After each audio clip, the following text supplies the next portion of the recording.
একঘেয়ে মাছের ঝোল বা ঝাল যখন খেতে ইচ্ছে করবে না, তখন এই কাতলা মাছের এই রেসিপিটা একবার ট্রাই করে দেখতে পারেন। তো আমি ফার্স্ট 500 গ্রাম মাছ নিয়ে নিয়েছি। তার মধ্যে কিছু মশলা অ্যাড করে দেবো, স্বাদ মতো লবণ, হলুদ ও লঙ্কার গুঁড়ো, অল্প একটু লেবুর রস দিয়ে ভালো করে মাছটা ম্যারিনেট করে 10 মিনিটের জন্য রেস্টে রেখে দেবো, যাতে করে মশলাটা ভালোভাবে মাছের মধ্যে ঢুকে যায়। তো এবার কড়াইতে তেল নিয়ে নিয়েছি, তেলটা গরম করে মাছগুলো আমি এক এক করে ভেজে নেব। মাছটা কিন্তু বেশ লাল লাল করে ভেজে নিতে হবে। তো দেখুন বন্ধুরা, মাছগুলো আমার ভাজা হয়ে গেছে। এবার একটা তুলে পাত্রের মধ্যে রেখে দেবো। তো সেই তেলে ফোড়ন দিয়ে দিচ্ছি 1 চামচ কালো জিরে আর 2টো শুকনো লঙ্কা দিয়ে ফোড়নটাকে কয়েক সেকেন্ডের জন্য নেড়ে ছেড়ে ভেজে নেব। তারপরে পেঁয়াজ কুচি অ্যাড করে দিলাম।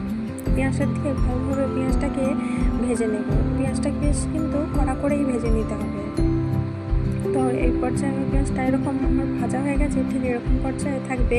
সেই সময় দিয়ে দিতে হবে 1 টেবিল চামচ পরিমাণের মতো আদা রসুনের পেস্ট আর 2 থেকে 3টি কাঁচা লঙ্কা কুচি দিয়ে দিলাম।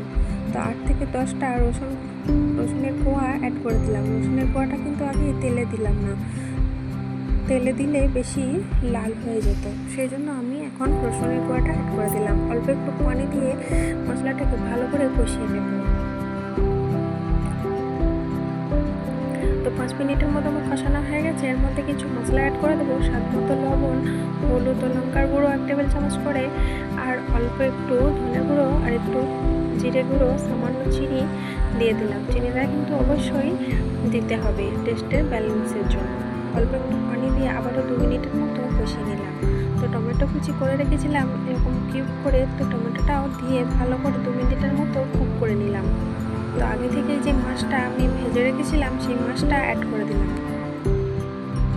মাছটাকে দিয়ে ভালো করে মশলার সাথে মিশিয়ে নেব।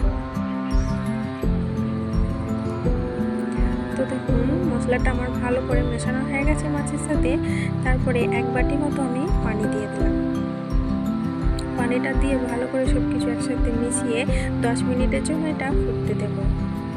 তো দেখুন বন্ধুরা, 10 মিনিট পরে আমি ফিরে আসলাম। দেখুন কতটা গ্রেভি আছে, কিন্তু এরকম গ্রেভিটা থাকবে না, একদম ড্রাই হয়ে যাবে।